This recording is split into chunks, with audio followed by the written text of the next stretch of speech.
Assalamualaikum warahmatullahi wabarakatuh. Selamat siang, salam sejahtera, Om Swastiastu, Santi Hum. Namo Buddhaya, salam kebajikan buat semuanya. Sahabat-sahabatku, di siang hari ini saya akan memberikan ide dan gagasan untuk pemilihan presiden yang baik dan tidak memakan biaya yang besar.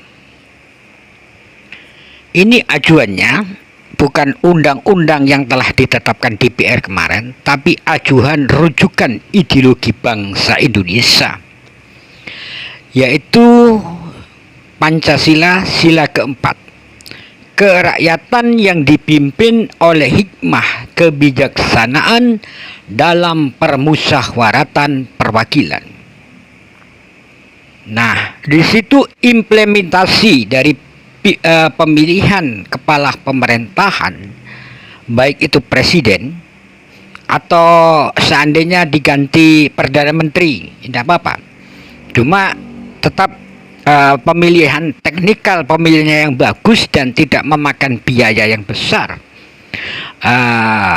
baik itu suara maupun akomodasi dan fasilitas pelaksanaannya. Pertama, ide saya sampaikan sahabat-sahabatku. Satu, hierarki di Indonesia ini ada presiden, ada gubernur, ada bupati, ada lurah, ada camat, ada lurah, ada RW, ada RT. Fenomena yang ada di lapangan jelas. Yang terjadi sekarang ini, lurah semua langsung dipilih oleh rakyatnya. Nah, mekanisme ini ya bagus-bagus saja, perlu dilaksanakan. Itu pure suara rakyat yang langsung bisa dimonitor kecurangan atau tidaknya, karena skupnya tidak begitu makro. Nah, tapi sebaliknya, kalau pemilihan presiden ini kecurangan dan itu sangat bisa terjadi ketika ada pemilihan. Oleh karena itu, untuk mengantisipasi supaya tidak ada kecurangan, kayak luber lah, jujur ya, artinya bebas, jujur, dan rahasia. Nah, teknikal yang saya tawarkan buat teman-teman ketua DPR, MPR, membuat rancangan pemilihan presiden seperti ini. Satu, presiden dipilih oleh para lurah di seluruh Indonesia. Karena lurah di seluruh Indonesia itu tidak lebih daripada 150.000 lurah atau kepala desa. Kalau toh tidak ada lurah atau kepala desa, kepala suku yang mewakilinya. Jadi kurang lebih sekitar seluruh Indonesia ini lurah atau desa kurang lebih, kalau memang ada perkembangan itu paling 150.000 jumlahnya. Itu sahabat-sahabat. Jadi sangat mudah untuk menilai, nggak terlalu rumit. Kalau ada kejanggalan itu semua ada langsung bisa. Nah, itu yang disebut sebagai perwakilan daripada rakyat lurah itu, sehingga mewakilkan untuk memilih kandidat kepala pemerintah, yaitu presiden. Nah, yang kedua, sahabat-sahabatku dari DPR, kalau Anda tidak tidur saja ya, kalau Anda tidur saja maka bubarkan anggota DPR semua itu, atau perlu dibubarkan oleh alam. Ganti semuanya.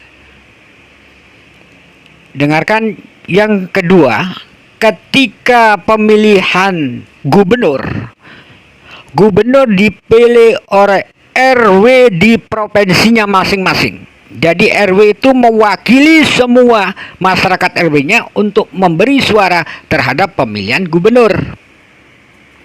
Nah, begitulah.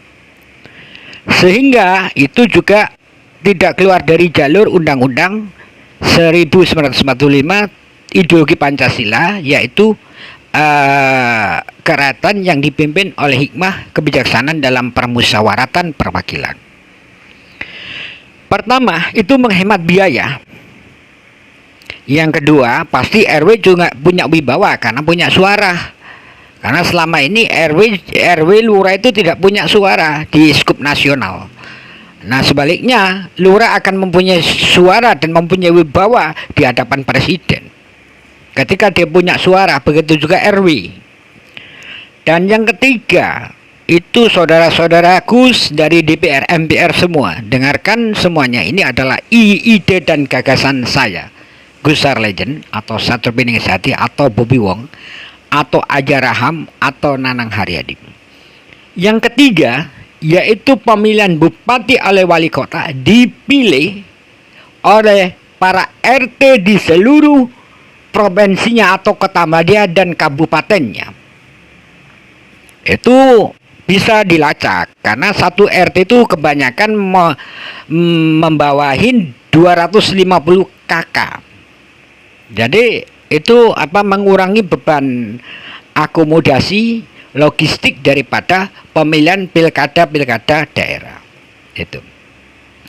Nah, kalau camat ini sebagai penyembatan, memang sampai sekarang camat itu tidak ada pemilihan dari rakyat, tapi ditunjuk oleh pemerintah. Dari dulu sampai sekarang ini belum ada pemilihan camat.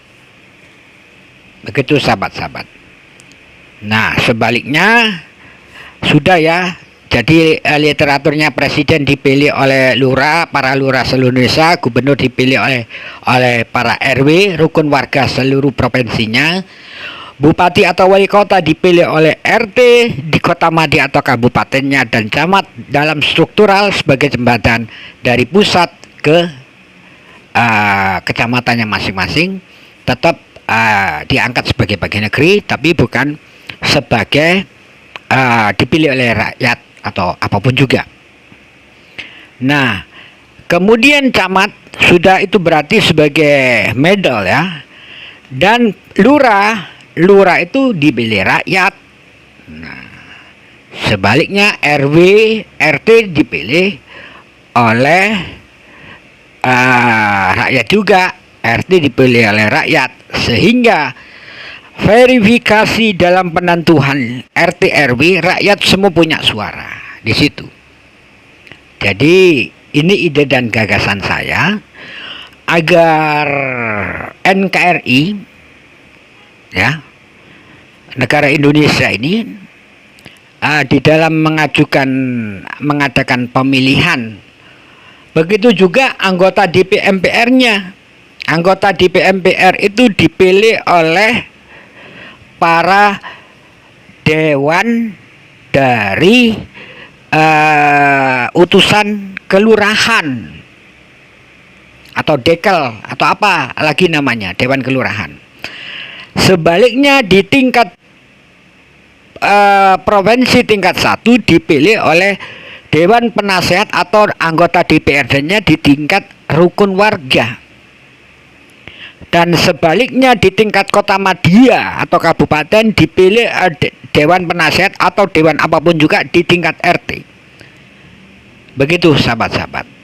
Nah, sebaliknya di tingkat kecamatan atau dewan kecamatan itu dari rakyat boleh, atau delegasi dari staf-staf orang yang mempunyai ahli di dalam kenegaraan, orang-orang yang ahli di dalam lembaga dalam negeri. Nah, untuk dewan kelurahan itu dipilih oleh rakyat lagi. Itu sahabat-sahabat. Ini ide dan gagasan buat Indonesia itu supaya tidak terjajah dengan ideologi pilpres langsung. Itu konsepnya dari presidensil, sementara negara Indonesia itu bukan mengacu pada presidensil kalau menurut Undang-Undang 1945. Karena kesalahan fatal dulu itu ketika Mas Amin Rais dan kawan-kawan, karena mungkin dia tidak ingat atau mungkin terdoktrin dengan pemikiran-pemikiran dari Barat maupun dari Amerika, sehingga diadakan undang-undang seperti itu. Sebaliknya untuk anggota DPR yang mau jadi ataupun yang belum jadi, agar usulan Satrul Pining Sejati ini dipertimbangkan kalau bisa dilaksanakan. Kalau saya mengatakan atas nama sebagai Maharaja Indonesia, ya terlalu riskan. Raja Indonesia terlalu riskan. Cuma saya berikan gambaran begitulah. Pokoknya apa aja Anda menganggap Anda terserah, yang penting saya sosial kontrol untuk bangsa Indonesia dan bahkan seluruh dunia. Sampai negara Amerika pun saya berikan sebuah pemahaman begitu. Kalau dia laksanakan syukur. Tapi kalau tidak dilaksanakan, saya tidak mengancam, ya alam akan bicara untuk menegur, untuk menasihati, membuat konstitusi. Nah, sebaliknya para konglomerat yang ada di Indonesia, para pengusaha, orang yang berlebihan kekayaan, usulan dan himbauan saya, setiap seorang konglomerat yang mempunyai rumah 100 atau mobil 100 wajib memberikan kepada orang yang tidak punya 10% berarti. Jadi kalau Anda punya showroom mobilnya 3.000, maka yang harus diberikan negara atau orang tidak punya itu 10% dari aset yang Anda buat. Sehingga itu dilaksanakan justru di negara Vatikan Katolik. Nah, kalau tentang kekayaan itu memang bagus, tapi ada penekanan. Nah, itu sumber daripada pemasukan negara dari Vatikan. Apakah Indonesia mau meniru itu ataukah tidak? Nah, tapi satu catatan, semua pejabat yang telah terpilih dan telah disahkan sebagai pejabat, jangan sekali-kali memperkaya diri sendiri atau keluarganya. Itu berimbas, hukum alam akan membersihkan kalian semua kalau itu Anda laksanakan. Namun satu catatan, semua ini agar terciptanya tujuan membentuk bangsa Indonesia, yaitu masyarakat adil dan makmur, spiritual maupun material, yang berdasarkan Pancasila, sahabat-sahabatku. Tidak ada kata yang indah selain usulan dari saya tadi. Akhir kata, untuk menjelang Pilpres 2004, kalau memang gagal tidak terjadi, ya sudah, bikin rancangan seperti itu tadi. Tapi kalau berhasil, ya silakan berjalan sesuai dengan koridor hukum yang telah disepakati bersama. Demikian bersama saya. Kalau ada kebenaran itu datangnya dari Tuhan yang Maha Kuasa atau Allah Azza wa Jalla, atau apapun sebutannya yang Anda sakralkan di dunia ini. Sebaliknya, kalau ada kekhilafan dan kesalahan karena mungkin kelemahan ilmu saya dan kefakiran ilmu saya, mohon maaf yang sebesar-besarnya. Usikum wa nafsi bitaqallah, wallahul muafiq ila mithoriq. Wassalamualaikum warahmatullahi wabarakatuh.